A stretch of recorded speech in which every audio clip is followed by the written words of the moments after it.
Seth Gordon directs Horrible Bosses as a comedy. It stars Jason Sudeikis, Charlie Day, and Jason Bateman as three buddies who have had it up to here with their bosses at work. They just really would rather they not exist, and after some cajoling and the realization that their lives would perhaps be better off with these bosses out of it, they devise a plan to kill their bosses.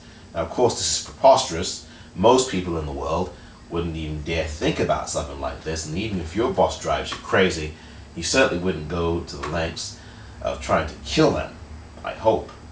And these guys do that. They really try to kill their bosses.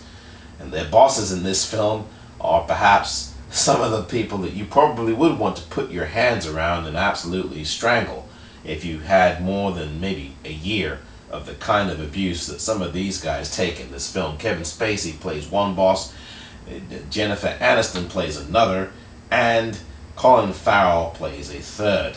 Now, each of these people does things that will drive you crazy, but the film itself is nonsensical. The characters know they're foolish. The film perhaps doesn't realize it's foolish.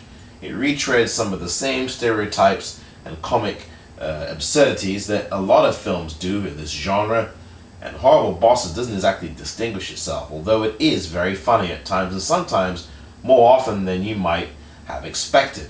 And for that, I give Horrible Bosses a measure of credit. It's much better than films like The Hangover Part 2. This film tries to stay away from the usual scatological jokes, but it does bring up a lot of the kinds of things we've seen before in comedies. And we've seen Kevin Spacey before in this role. He's played it in films like Swimming with Sharks and Glengarry Glen Ross. Jennifer Aniston, of course, used to be in that film Office Space, or she still is in that film Office Space. She's here as a sexually harassing boss, and she piles up the raunchy as high as it can be piled before it becomes very tiring. And then, of course, there's Colin Farrell doing his best to really annoy the heck out of his particular employee, played by Jason Sudeikis. Now, the three of those guys, Sudeikis, Day, and Bateman, have a lot of fun here. Bateman's serious.